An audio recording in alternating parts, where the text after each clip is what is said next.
Nobody noticed the quiet intern standing beside the elevator Monday morning, not the exhausted employees rushing past him, not the manager screaming across the office floor, not even the security guards checking ID badges at the entrance. To everyone around him, he was just another nervous recruit trying to survive his first day at ReedTech. But hidden behind the cheap glasses and faded gray jacket was Daniel Reed.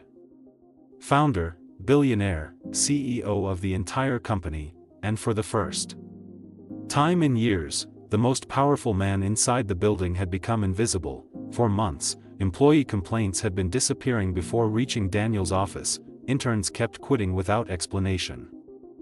Workers looked emotionally drained. Departments reported fake productivity numbers while employees collapsed from exhaustion behind closed doors. Yet every executive meeting ended the same way: everything is under control. But Daniel no longer believed them, because deep down, he could feel his company changing into something ugly. 5 years ago, ReedTech had started inside a tiny apartment with broken furniture and instant noodles. Back then, employees mattered, people mattered. Now the company had become a machine that consumed human beings and called it productivity. And someone inside the company was making sure Daniel never discovered the truth, so instead of investigating from the top floor, Daniel made a dangerous decision. He disappeared into his own company as the lowest employee in the building. No luxury office, no assistants, no power, just a fake name, a temporary intern badge, and 30 days undercover among people who had no idea the man they ignored owned everything around them. Daniel expected toxic managers, he expected corruption. What he didn't expect was the one employee who treated him with kindness, because before the week ended, Daniel would overhear a conversation involving illegal reports, missing documents, corrupt executives, and a plan to destroy the same woman who helped him on his first day. And the worst part, the deeper Daniel looked inside ReedTech, the more he realized the real danger wasn't outside the company, it was already inside.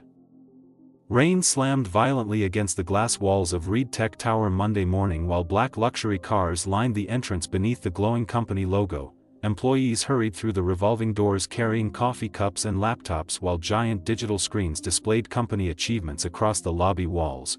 ReedTech reaches record profits. Top 10 fastest growing tech companies. Innovation changes everything. Daniel stared at the screen silently, funny, because nobody inside the building looked inspired, they looked exhausted. At exactly 7:14 a.m., Daniel stepped out of a taxi wearing cheap glasses and carrying an old laptop bag. No security team, no expensive suit, no driver. The billionaire CEO known across the business world now looked completely ordinary. He adjusted the fake employee badge clipped to his chest. Daniel Ross, Intern, Operations. Then he walked into his own company, and instantly became invisible. Employees brushed past him without apology while staring at their phones. One man bumped his shoulder hard enough to spill coffee onto Daniel's jacket. "Watch it, intern," the employee muttered before walking away. Daniel said nothing, only observed. Interesting, the people inside ReedTech weren't stressed because of work, they were stressed because of fear. There was a difference. A receptionist barely looked up from her monitor. "New intern?" "Yes." She slid paperwork toward him carelessly. "Orientation upstairs." Elevator C. No smile, no greeting, no humanity. Daniel thanked her anyway. She was already ignoring him before he finished speaking. Inside Elevator C, several employees stood laughing loudly while scrolling through phones. One woman glanced at Daniel's badge and smirked toward her friend. "Another sacrifice for operations," she whispered quietly. The others laughed. Daniel pretended not to hear, but internally, he memorized everything. The elevator doors opened on floor 18. Chaos exploded immediately, phones ringing non-stop. Managers shouting across departments, printers humming endlessly, employees rushing between desks without even making eye contact. Nobody looked happy, nobody looked relaxed. It felt less like a workplace and more like survival. Daniel had barely stepped forward when someone suddenly crashed into him. Papers flew everywhere across the hallway floor. "Oh my God, I'm so sorry." A young woman immediately crouched down beside him to gather the papers before he could react. Unlike everyone else that morning, she actually looked at him, not through him, at him. "You okay?" she asked quickly. Daniel blinked slightly. Yeah. She handed him the scattered documents with an apologetic smile. I swear this place turns everyone into zombies before 9 a.m. For the first time that morning, Daniel almost smiled. Her badge read, Sophia Carter, Junior Operations Assistant, before Daniel could respond. A harsh voice thundered across the office, Sophia.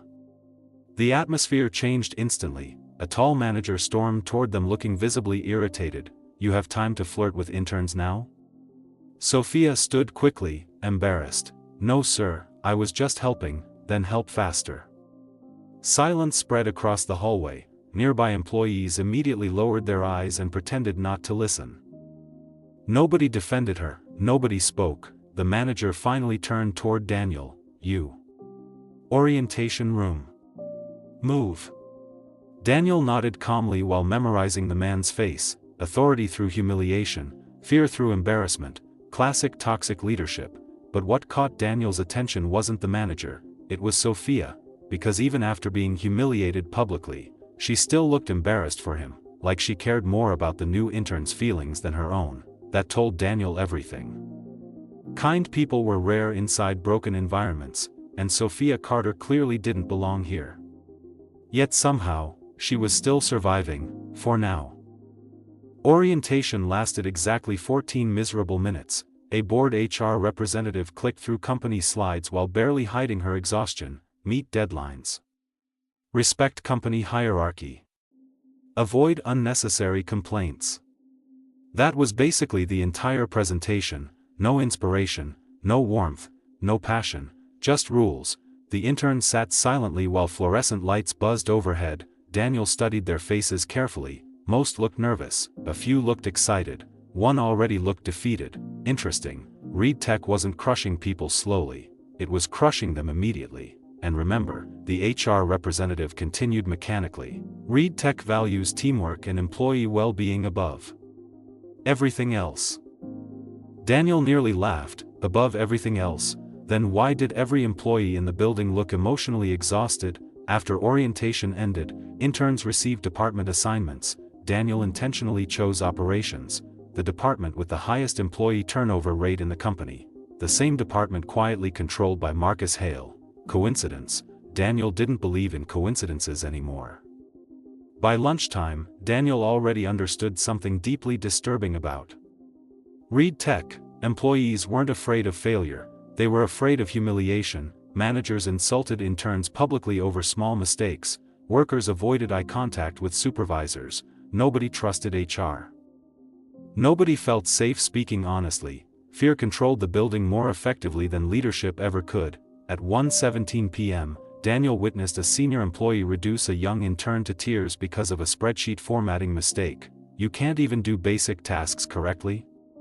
The woman snapped loudly while nearby employees stayed silent. The intern apologized repeatedly while fighting tears. Nobody intervened. Nobody defended her. Everyone simply continued working like emotional cruelty had become normal. That bothered Daniel more than the humiliation itself. Worse, a cold feeling settled in his chest immediately. Because people don't whisper like that over ordinary workplace problems. They whisper like that when they're afraid. And fear inside a company usually means one thing. Powerful people were hiding something dangerous. Daniel carefully stepped closer without making noise. She should have minded her business, the first employee said. Marcus warned her already. And now?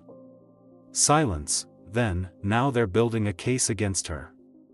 Daniel's eyes narrowed. Building a case, so that was the strategy. Not direct threats, manipulation, create fake performance issues, destroy credibility, force resignation quietly, classic corporate elimination.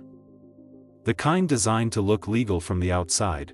Daniel suddenly understood why complaints never reached him, because the system itself was protecting the people responsible, and somehow, Sophia Carter had ended up directly in their path. Back upstairs, the office atmosphere felt heavier than before. Daniel noticed it immediately. People avoided speaking too loudly whenever Marcus Hale walked past. Employees straightened nervously when managers approached. Even the air itself felt tense, like everyone inside operations was constantly waiting for something bad to happen. Daniel quietly returned the folders to the supervisor's desk. "You took long enough," the man muttered without looking up. "No thank you, no acknowledgement, just irritation, interesting." ReedTech managers had mastered something dangerous, making employees feel small enough to stop questioning mistreatment. Daniel sat back down at his temporary desk while observing the office floor carefully, and that's when he noticed Sophia, still working, still helping people, still moving between desks carrying reports while everyone else looked emotionally drained. But now Daniel saw something different: exhaustion. Not physical exhaustion, emotional exhaustion, like someone trying to stay strong for too long. Sophia stopped beside another employee's desk. "You missed a section here," she said gently while helping fix the report. The employee sighed tiredly. "Thanks. Marcus would have killed me." Killed me. People joked about fear because fear had become normal. That bothered Daniel deeply. Then suddenly, Carter. The entire nearby office floor went quiet. Marcus Hale stood near the center aisle holding a file. Sophia immediately straightened. "Yes, sir?" Marcus walked closer slowly, too slowly, like he wanted everyone watching. "I reviewed yesterday's reports." Sophia swallowed nervously, and Marcus dropped the file onto her desk hard enough to make nearby employees flinch. "Terrible." Daniel looked at the report. Perfect formatting, no visible errors. "Interesting." Sophia glanced through the pages quickly, confused. I checked everything twice." "Then maybe you're not qualified for this position." Silence. Cold silence spread across the office. Daniel watched employees lower their eyes again. Nobody spoke. Nobody defended her. Marcus leaned closer. "You know what your problem is?"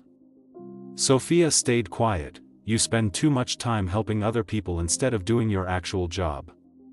Daniel's expression darkened slightly. There it was, not leadership, control. Marcus didn't hate mistakes, he hated kindness, because kindness creates loyalty between employees, and toxic managers lose power when people support each other. Sophia nodded quietly. "I'll fix it." Marcus stared at her another moment before walking away. The second he disappeared around the corner, the office slowly breathed again, like people had been holding oxygen in their lungs. Daniel looked toward Sophia. She immediately forced a smile toward nearby co-workers. "It's okay," she whispered softly. But Daniel noticed something important. Her hands were shaking. Later that evening, most employees had already gone home. Rain tapped softly against the office windows while dim lights reflected across empty desks. Sophia sat alone reviewing reports under a small desk lamp. Daniel walked past carrying files. "You're still here?" She looked up tiredly. "Unfortunately. You should go home." She laughed weakly. "You sound like my mom." Daniel glanced around the nearly empty office. "You stay late often?" "Almost every night." "Why?" Sophia hesitated, then shrugged. "If I don't finish everything, Marcus blames my entire team." Daniel studied her carefully. "You let people take advantage of you."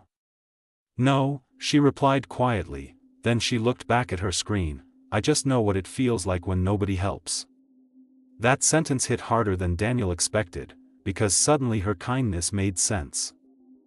This wasn't innocence, it came from pain, real pain. Before Daniel could respond, the office elevator opened suddenly. Marcus stepped out alongside two executives wearing dark suits. Their expressions looked tense, serious. Sophia immediately lowered her voice. "That's weird." Daniel noticed it too. Nobody spoke as the three men walked quickly into a nearby conference room. Then the blinds shut completely. Sophia packed her things nervously. "I should go." Daniel kept watching the conference room. "You scared of him?" Sophia forced a small smile. "Everybody's scared of somebody here." Then she grabbed her bag and headed toward the elevators. But before entering, she turned back toward Daniel. "For what it's worth." Daniel looked up. "You're different from the other interns." The elevator doors closed, and for some reason, that sentence stayed in Daniel's mind longer than it should have. 10 minutes later, the office was completely silent, only the conference room lights remained on. Daniel walked slowly toward the hallway, then stopped near the closed door. Voices echoed faintly from inside. "Can't let corporate audit those files." Another voice answered quickly. If those overtime records leak, we're finished. Daniel's heartbeat slowed, focused, cold, then Marcus spoke, delete everything before Monday. Daniel's expression hardened instantly, delete evidence, illegal, not unethical, illegal. Another executive sounded nervous, what about Sophia Carter? She kept copies. Silence filled the room, then Marcus answered quietly, then we deal with Sophia Carter. Daniel went completely still, because in that moment, everything changed. This was no longer about toxic management, no longer about bad workplace culture. Someone inside ReedTech was actively covering up crimes, and the only genuinely kind employee Daniel had met was suddenly in danger. Then inside the conference room, a chair scraped loudly against the floor, footsteps approached the door, and Daniel realized one terrifying thing too late: someone inside was about to open it. Daniel stepped away from the conference room door just seconds before it opened. Marcus Hale exited first. His face looked calm, too calm, the kind of calm powerful people wear when they believe nobody can stop them. Two executives followed behind him looking visibly nervous while Marcus adjusted his suit cuffs without emotion. Everything gets handled tonight, he said coldly. And Sophia? Marcus stopped walking. For one brief second, the hallway became completely silent. Then Marcus smiled, not a normal smile, the kind that made people uncomfortable. She won't be a problem much longer. Daniel stayed hidden around the corner while his entire expression darkened, because suddenly every missing complaint, every exhausted employee, every manipulated report, finally started connecting together. This wasn't just a toxic workplace, it was a controlled system. Fear, silence, manipulation, and anybody who threatened that system got destroyed. The footsteps faded down the hallway. Daniel slowly exhaled before looking back toward the empty office floor. Sophia's desk lamp was still on. Half-finished report sat neatly stacked beside her keyboard. A coffee cup rested near the edge of the desk beside a small family photo. Daniel walked closer, then stopped. The photo showed Sophia standing beside an older man in a mechanic's uniform, both smiling, both happy. Her father. Daniel remembered her words earlier. He worked himself to death believing someday people would value him. For the first time since entering ReedTech undercover, Daniel felt something personal, not business, not corporate responsibility, anger, real anger, because Sophia wasn't weak. She was the kind of employee companies claimed to value while secretly exploiting people exactly like her every single day, and now they were targeting her because she refused to stay silent. Daniel stared toward Marcus's empty office, then toward the city lights glowing beyond the rain-covered windows. Finally, he made a decision. This operation was no longer about investigating company culture, it was about war, and Marcus Hale had no idea who he was really fighting. Daniel reached into his pocket and pulled out his phone. Then he called one person he trusted completely. Evelyn Grant answered immediately. You found something? Daniel's voice stayed calm, too calm. Yes. Silence. Then Evelyn spoke carefully. How bad is it?